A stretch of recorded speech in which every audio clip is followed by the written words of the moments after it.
Starting the recording now. And at this time, despite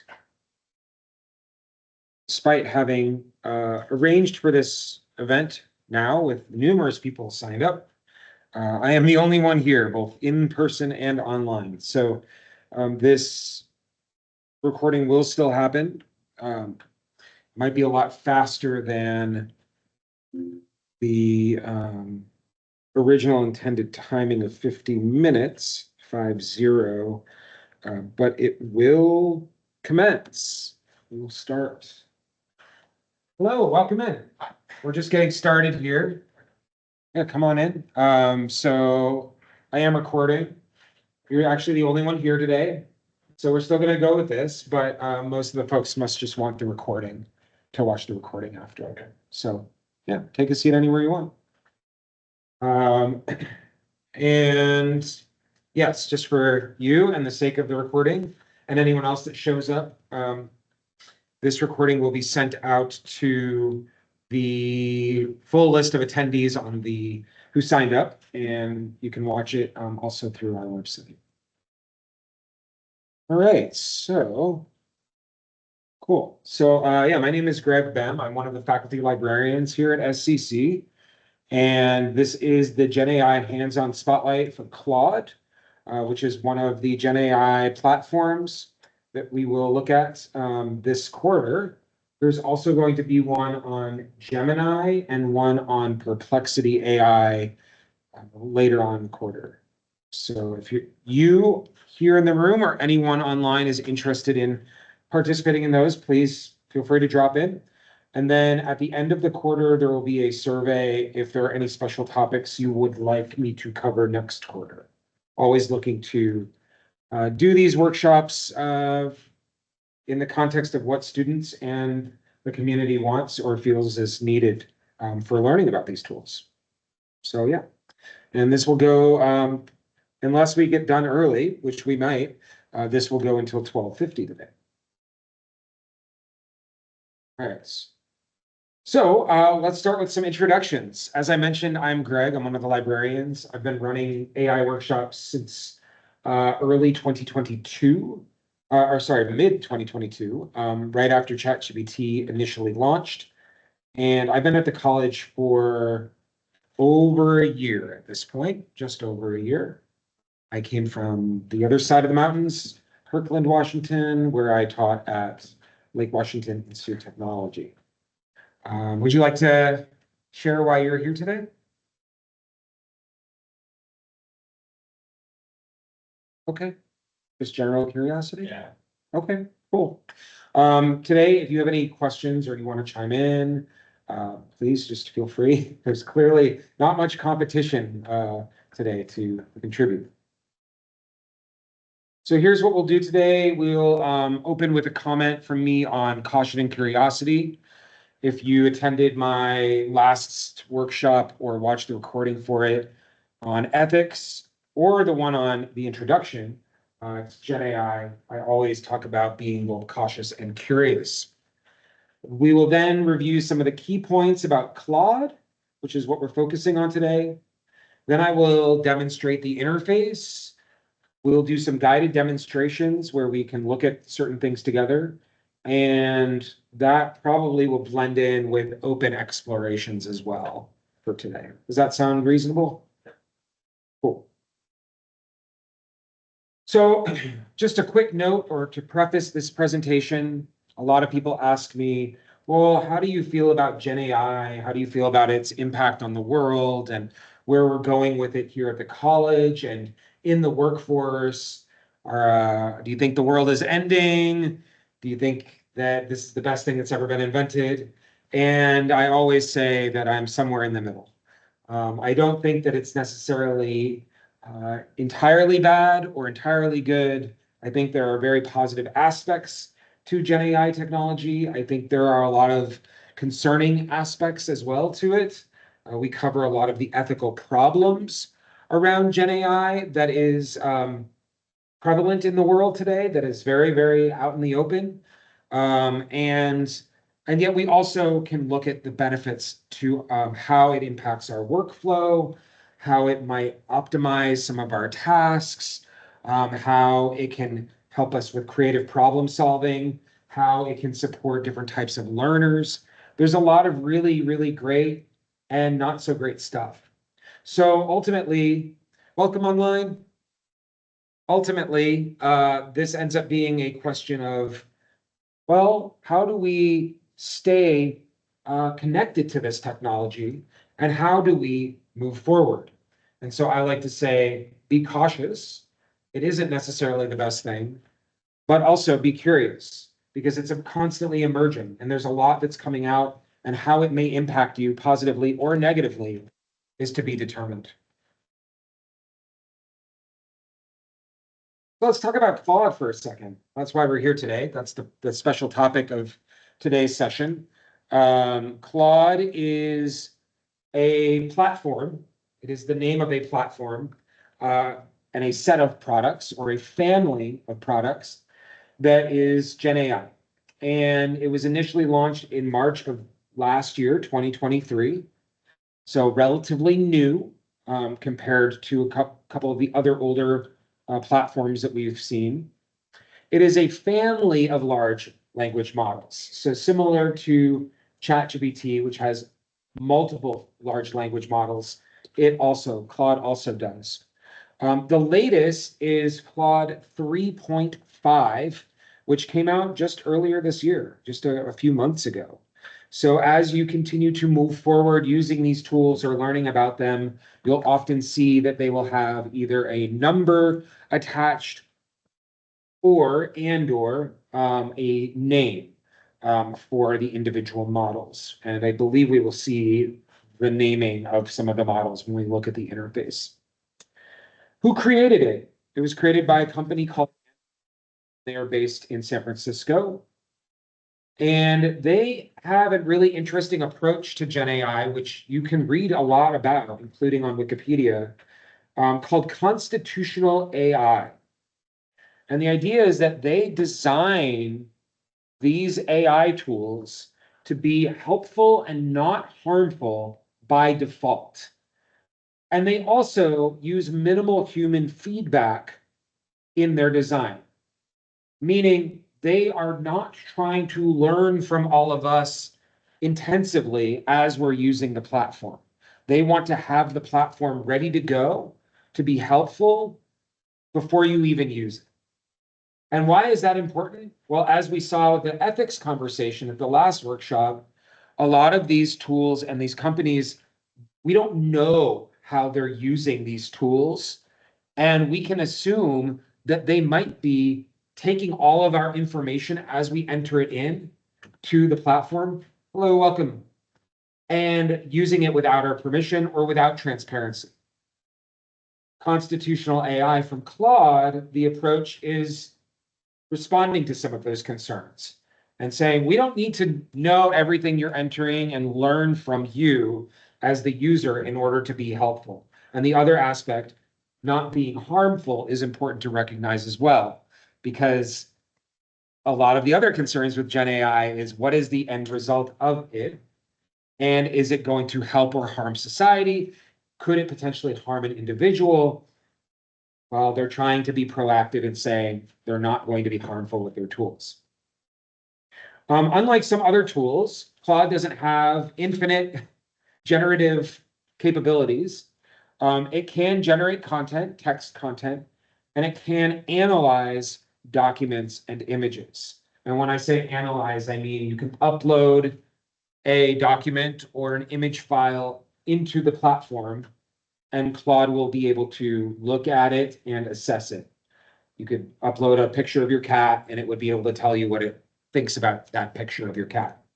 And when I say think, it's analyzing it. It's looking at it and comparing it to all of the other images of cats in its data set. Similar with other documents. If you upload a spreadsheet and it looks at the data, it can analyze it by taking it into consideration alongside all of its data sets and synthesize a response. Has anyone used Claude before that's here today?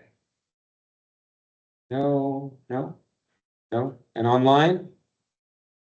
No. Okay, well, we're gonna see it. And I will say it's not on this slide, but it is, from my experience and my awareness, including online through social media, Claude is considered one of the most popular Gen AI tools currently in use.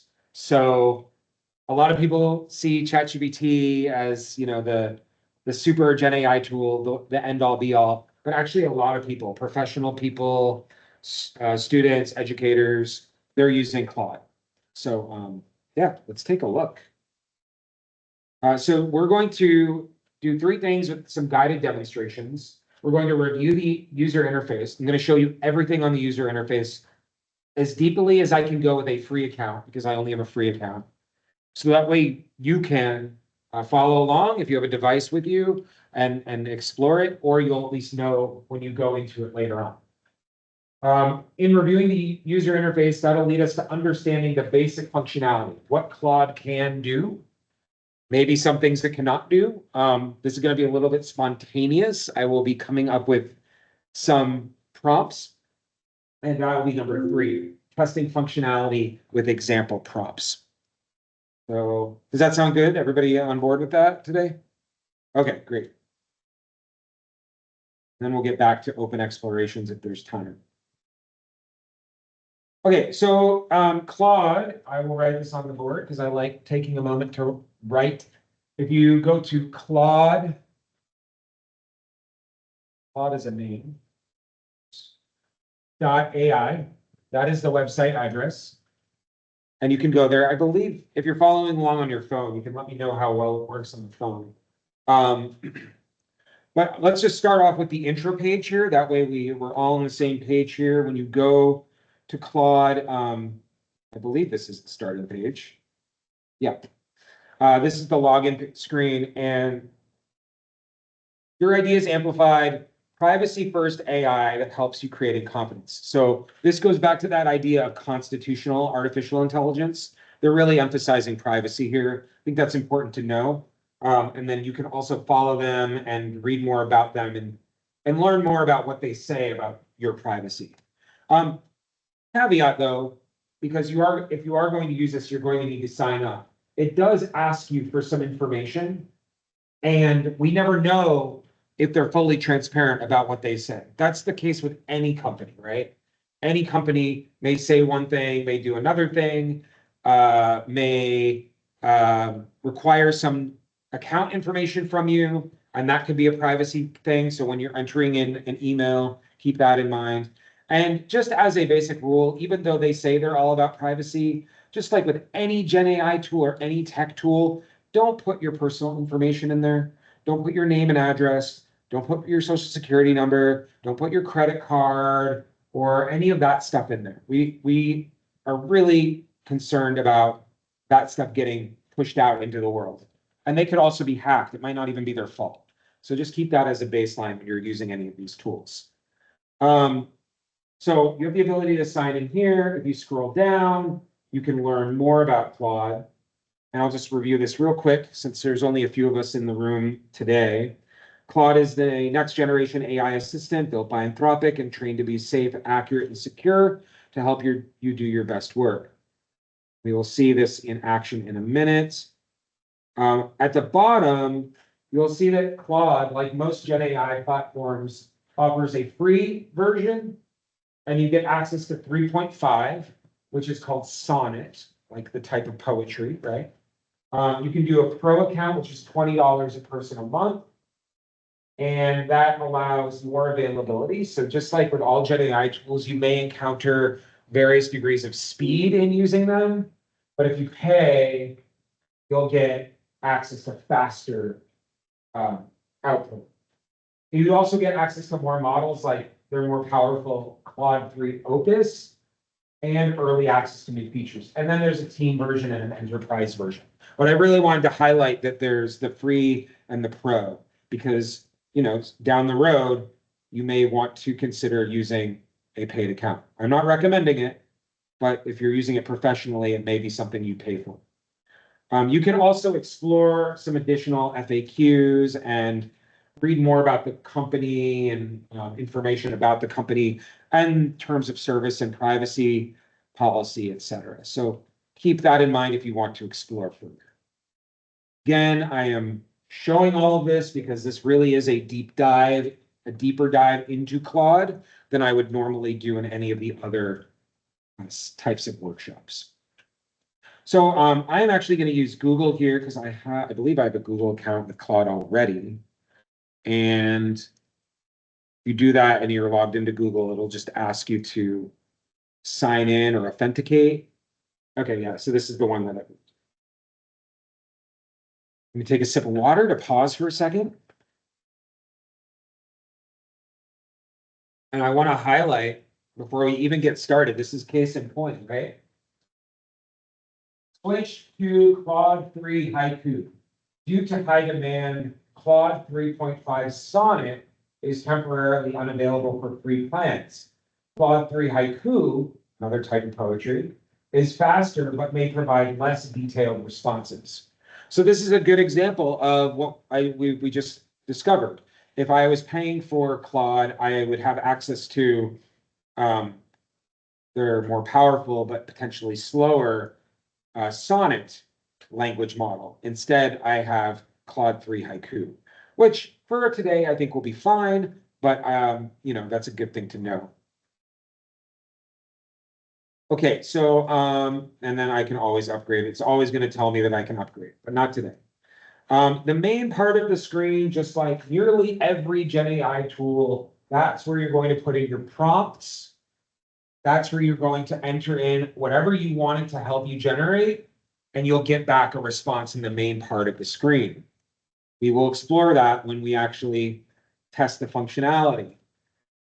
You can see also that we are on Haiku. I believe that if we had a paid plan, we would be able to switch back and forth between the language models here. And then there's the two icons. You can upload docs or images, and you can capture a screenshot of what's going on in the platform. And then below, you will see a list of your recent chats. Okay, so just like if you've used ChatGPT or Copilot, they provide recent chats as well. So if you wanted to continue a conversation with Claude, you could do that. Now, have you all used a GenAI tool before? Okay. So you know that a lot of these are iterative and they save them so that they're almost like miniature workspaces where, again, you could refer back to what you already generated, or if you wanted to continue working on a conversation, you could do that. And Claude is the same way. And then if you hover over the left-hand side of the screen, you'll have the ability to start a new chat. If you saved a chat, you can do that by, I believe once you go into a chat, you can save it. Yeah. The star button can save the chat. And that would obviously create a favorite if you've got if you're using this for a lot of different things, that can be useful. Let's just go ahead and save that as an example. There it is, immediately. And that's pretty much it in terms of the user interface. Let's click on this. That's chat controls. Okay. So this is kind of cool. So it tells you your language model, again, the free edition. Don't have any options there. But if you did upload documents, including images, to this chat, it would save that here, let you know it's in there. And then you can also do some quick user interface customization with the chat styles. Right now, it appears like there's just 3 options: a default, a match the system style, which in my case looks very similar, and a dyslexic friendly, which is cool. That's nice. I know a lot of video games are doing that now too, so it's cool to see that. Questions so far about the user interface? No questions here. How's it look on the phone? Similar. That during the chat controls. Okay. Okay. Anything in the middle here? No comments? Anything online? Okay. All right, so let's start a new chat. We're back at the main screen. course, I could show you chats I've done before, but let's just go ahead and test out the functionality here. I'm going to ask you all, what do you want me to ask it to do? Since you've used GenAI before, have some experience, or maybe there's just something on the top of your head that you'd like me to use as an example. At lunch, so like the recipe for chicken. Okay. I always like testing with recipes. That's great. So a recipe, and I did want to, well, let's see what it says. Oh, I'm going to just type it like that. I don't know if it's 2 words or not, but let's go recipe for Kung Pao chicken. It's 2 words. So yeah, for those of you that were watching that live or watching the recording, obviously worth noting that it's super fast. I think it's interesting too here that unlike ChatGPT, which would put the text directly in the thread, it has actually created this Kung Pao chicken recipe document. And then it has a side panel here that is showing you that document. Inside the document is the ingredients section with the bulleted list of the ingredients you need, which is actually quite a lot. And then instructions, and note that it uses headers as well for organization. And then the tone by default is fairly friendly. Enjoy your homemade Kung Pao chicken. How did that look to all of you? Any thoughts? Looks different on the phone? Does not have the panel? Did it just Just have a panel, it doesn't have a documentation. Gotcha, gotcha. What do you think about the content? How well it created it? Pretty quick, Okay, but I like how we got that documentation, that's pretty handy too. yeah, and obviously, you know, with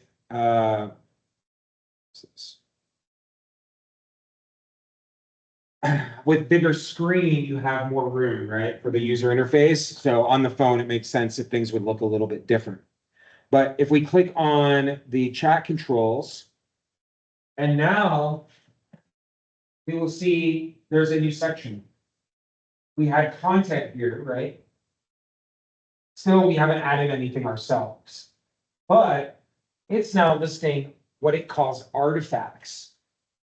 So these can be considered objects, right? An artifact is like a historic object.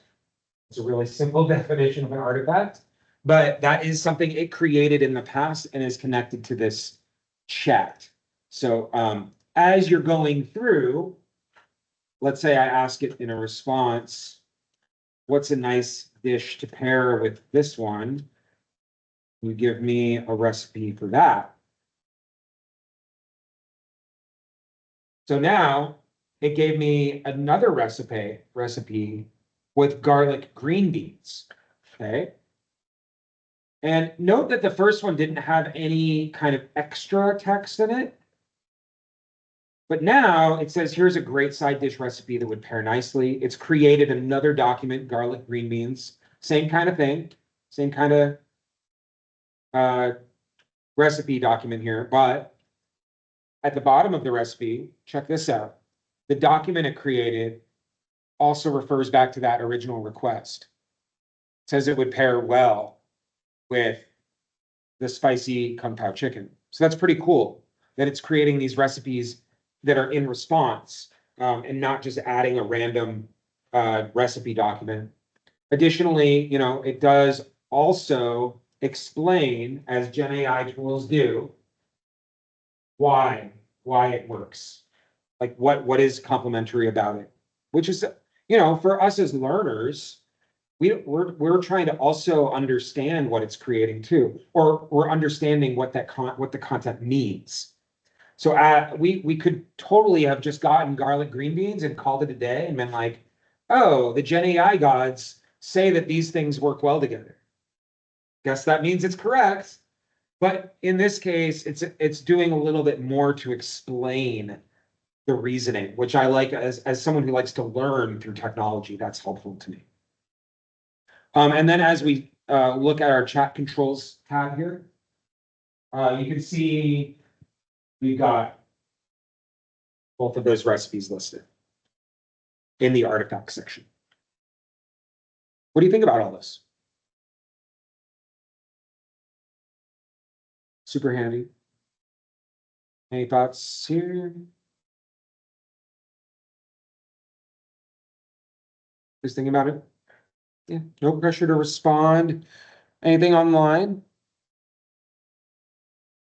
Nope. Okay.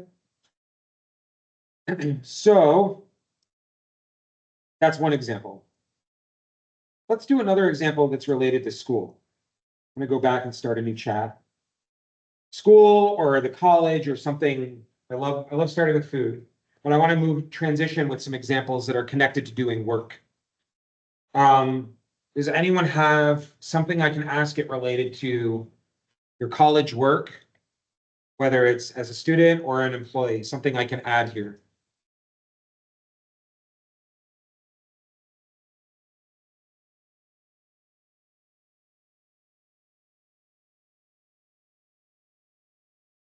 Converting. Great. This is for computer programming, right? So, since we're not all computer programmers in the room, why don't we start off by asking it first what binary and hex is? And I'm just gonna put it like that because I don't even want to assume I know how to describe it well. So I'm gonna do that, and then we're gonna get to the conversion. Does that sound good? Okay. What is binary and hex? Just gonna ask it like that. And now it's generating kind of similarly to what we might see in other platforms. It's not creating those artifacts. Instead, it's putting it all in the chat interface or the chat screen. And it says binary and hexadecimal or hex are two different number systems used in computing and digital electronics. It describes what binary number system is, as well as the hexadecimal number system. And then it goes along to describe what the reason is for using these different number systems in computing. And then it says understanding binary and hexadecimal is fundamental for working with computers, programming, and digital systems in general. Okay, so we know that they are two things, and we know that they are different. And we also have our initial question that you posed, which is, how do we convert them? So I'm going to say in my conversation, it should be able to understand what I'm asking. How do we convert them? And I know a lot of text generating quickly here. This is fast, Claude Haiku. So converting between binary, decimal, and hexadecimal number systems is an important skill in computing. Here's how we can perform these conversions. Binary to decimal, and it actually gives the mathematical process for doing this. Multiply each binary digit, 0 or 1, by the corresponding power of 2, based on its position. Add up all the resulting products. Example, binary 1010, and then it does all of this math. Decimal to binary, and then it's providing all of that with an example. And then binary to hexadecimal. So hexadecimal and decimal are obviously different here. Hexadecimal to binary. Then it says learning these conversion techniques will help you work with different number representations in computer and programming tasks.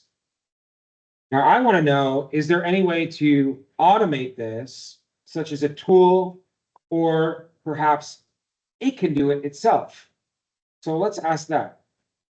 Are there any tools you recommend for doing these conversions, conversions automatically?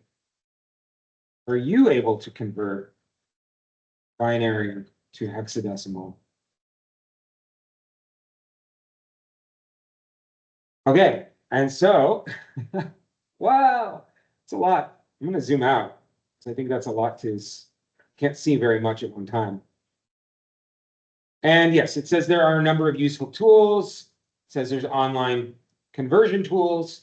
Note that it doesn't look like there are links in this interface, like it's not a different color, there's no citation number or anything like that.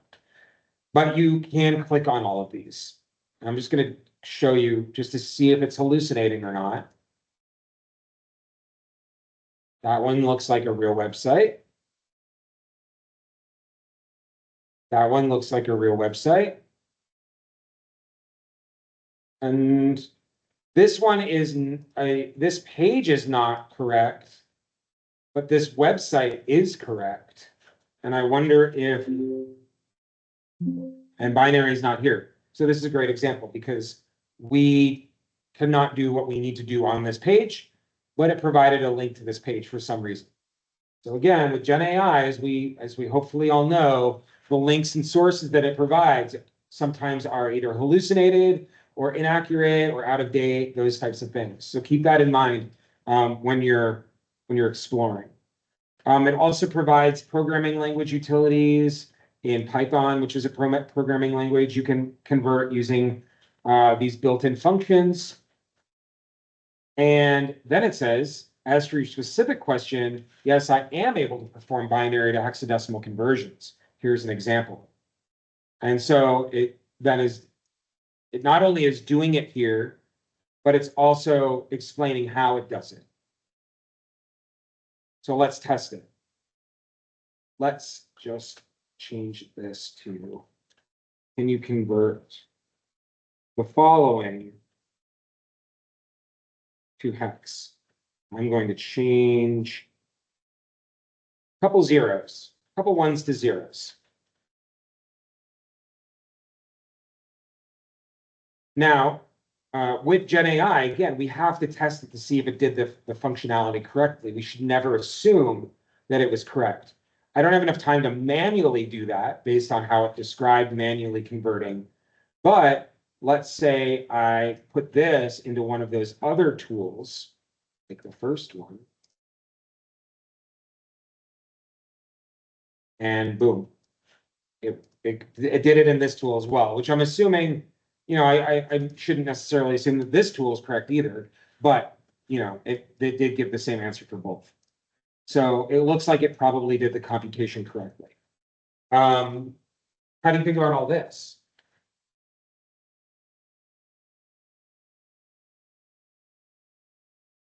Mm-hmm. Yeah. Great. How do you feel about any of this? Any thoughts? Great.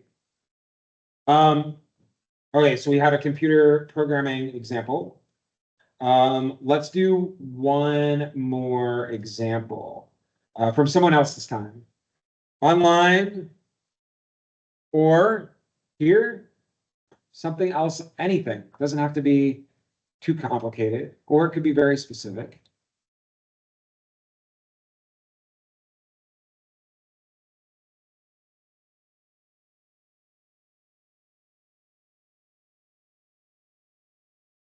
Maybe related to some homework you had or something that's in your course from today or tomorrow, yesterday.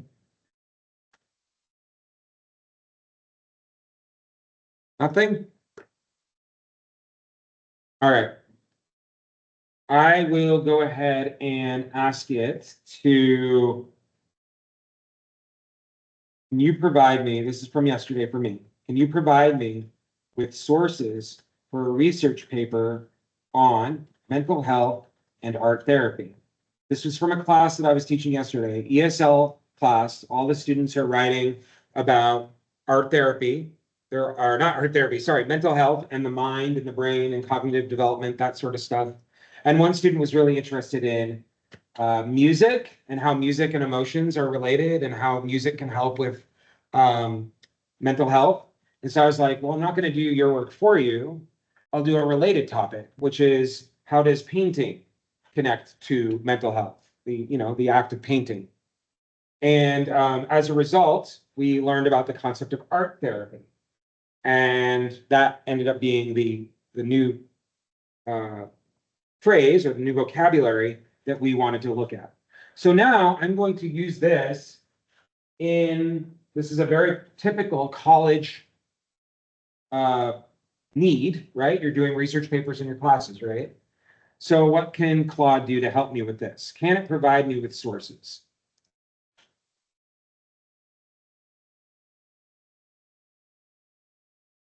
Great. So let's take a look.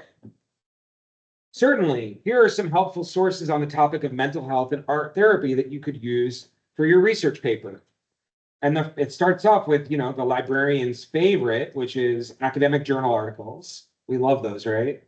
And it provides a few of those. We're going to look at these. We're going to see if these are real or not in a minute. Then it gives books.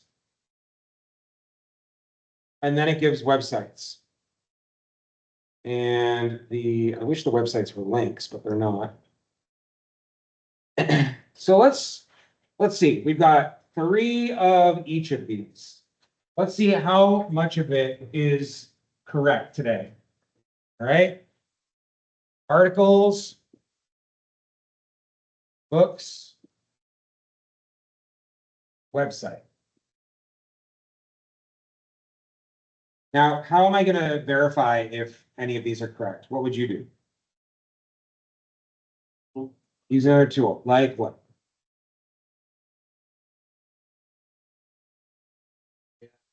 Could use another AI. There's a faster way.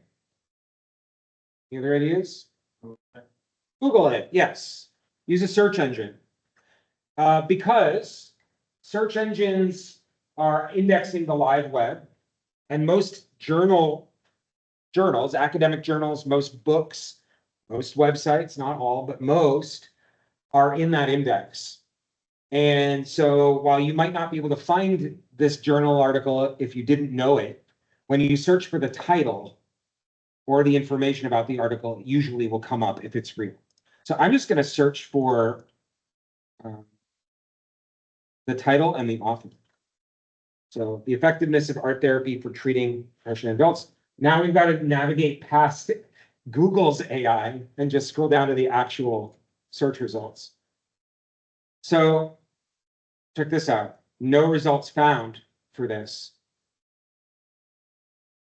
I'm just going to scroll to see if there's anything else. And it looks like no. But let's try removing the quotes and see if we get anything else.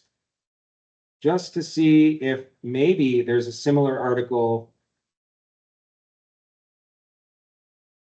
That one is not real, folks. So we'll use X's. 1X for articles. Let's go to the next one. Art therapy is an adjunctive treatment for post-traumatic stress disorder, a systematic review and meta-analysis. What do we call this when it's not real? Does anyone know the word when GenAI creates something that's not real? Yes, a hallucination. Without going too much in depth, hallucinating is when it generates things that are not real but look real. And it's essentially based on making sure it provides you with an answer to your question based on its data set, even if it doesn't have that exact data in it. It will still try to make it look correct. So here we go. Art therapy is an adjunctive treatment, and the author is Safer, and I'm not seeing that one either. That's 2. Is anyone surprised? Okay, online is surprised. All right. Finally, EP. Neurological effects of art therapy for anxiety and depression. Doesn't that sound like the best article for this research topic? Like if that exists, that would be the article that would be like the holy grail of articles, right? That's what I want. I want this to exist because I want Claude to have given me the perfect resource. Sorry, not this time. Let's just see if it provides anything. It looks like it references something with EP in it. I'm curious what that EP article is, since we have a couple minutes. Yeah. Let's go to that. No, not even close. This is an article that could be interesting for me. It's about art therapy and group therapy for children on the autism spectrum. interesting, maybe useful. I don't know. Good lead. But I had to get there by verifying if the article told me existed was real or not. Third one that is not real. Everyone still following? All right. How many of you think there's going to be 3 books that are real in this list? Raise your hand. 2 books that are real. Okay, we got one book. One book is real. And I guess I'll have to do no books because no one else raised their hand. No books. Let's do this real quick. I love this type of stuff. It's like fascinating to me because so much of the information they provide is so good and so much is not. All right. Is this the real book? I think this is. Art there. Sorry for the UI problems here. But does that look like the real book? Art Therapy and Clinical Neuroscience? Yes, that is a yes. All right. We've got one book. It's your vote. I'm out. We've got at least one book that's real. Out of the competition here. Look at the next one. Art Therapy and Healthcare, edited by Landgarden and Lubbers. Interesting. And it looks like it is a real book. Is it? Where is it?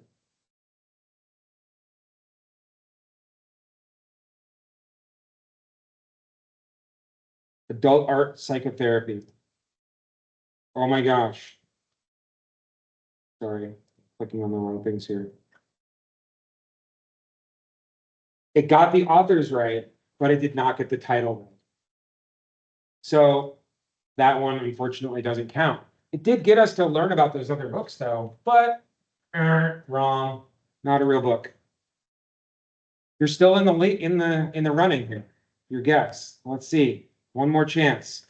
The Art Therapist's Handbook by Kathy Melchiodi. And did you mean the art therapist? Sure, let's try that. We've got the Art Therapy Source Book. Very close, right? That's almost the same title, but it's not the same book. It's not a real book. So, all right, we have a winner right in the middle. Better luck next time. All right, next time we're at the final test here. Websites. How many of you think all 3 of these websites are real? 2 hands, 1 shaking head online. How many of you think 2 are real? Online? 1 is real. You think 1 of these websites is real? Okay, we've got 1. And none of them are real. I have to, right? So, American Art Therapy Association. I'm not even going to Google the title. I'm just going to Google the URL because it gave me the URL. That's this way. All right. American Art Therapy Association. And that's correct. Okay. You're all still in the running. Arts in Health. Nope. Sorry. Online, you're still in the running. The National Endowment for the Arts, which I hope we all know about. But is it arts.gov? It is. Sorry, online, you're out. So nobody won that time. But we did have 2 real sources. So if we review, we had no real articles, we had 1 of 3 real books, and we had 2 real websites. What are we taking away from the information it's providing us sometimes then?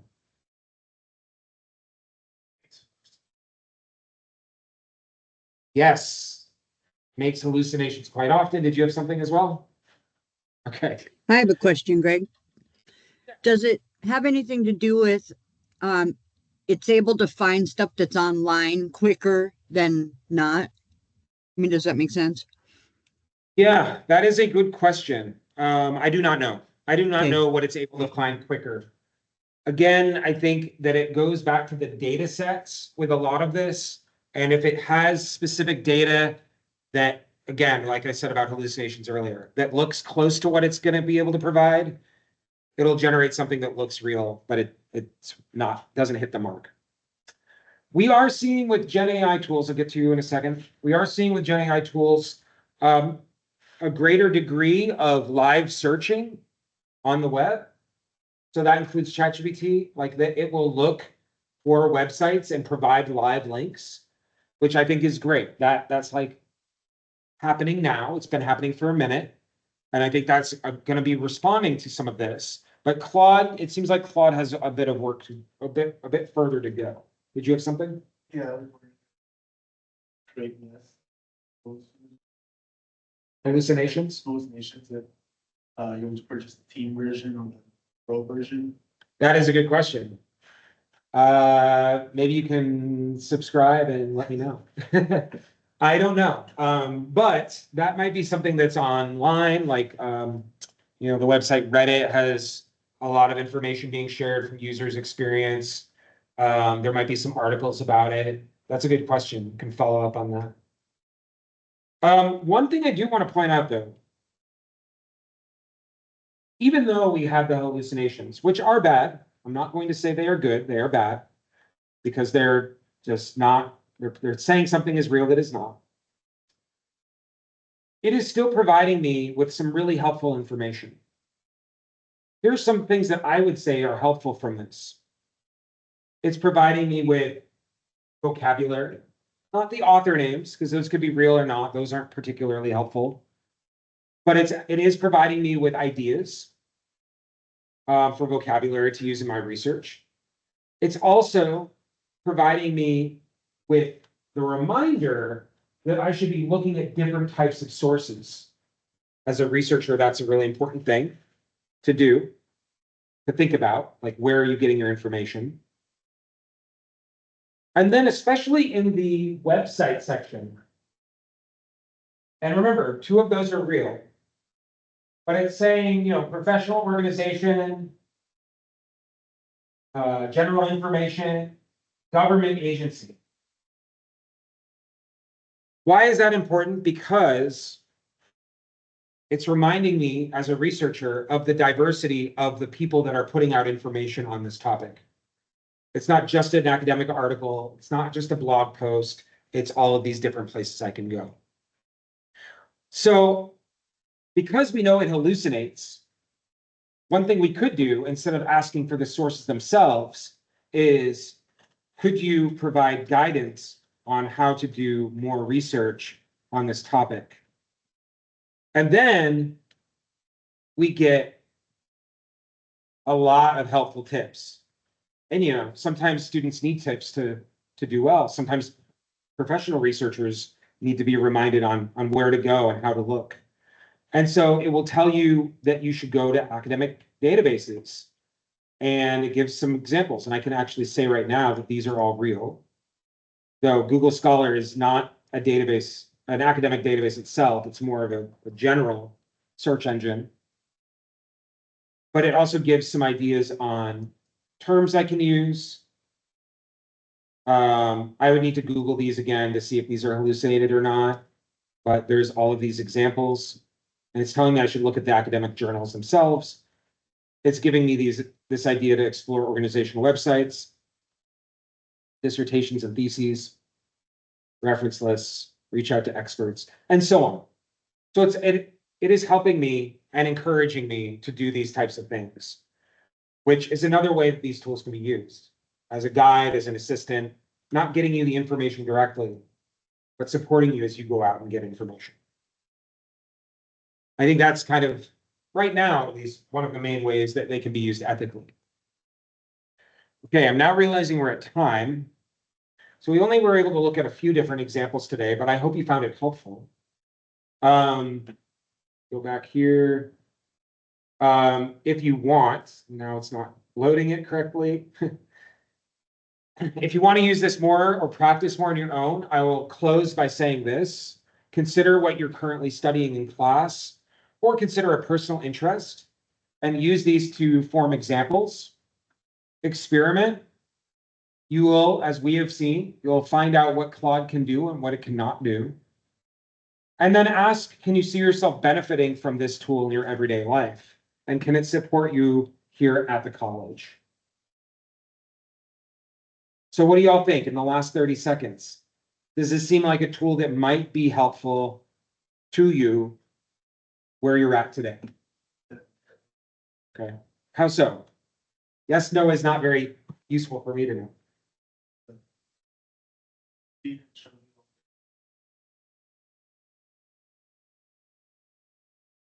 Okay, Instead of watching videos, it can just tell me right there. Videos are helpful too. And with homework as well, at binary and hexadecimal, quick conversions, and showing me the steps. yep, I think it's pretty helpful for me to understand what I'm doing for my homework. great. Okay, and over here. Just little personal coding projects I like to do. And a lot of these tools, I've seen examples of people who've created entire programs using these to help generate code. But I've also heard that there are some pitfalls in doing that too. So that's good. And anything online how you could see yourself benefiting from this? I agree what was already said, but just for me, I'll use it when I don't know enough about a topic to get moving in a certain direction, or mostly just to make connections with information I might not otherwise put together. Right on. Okay, well, I'm going to end the recording now.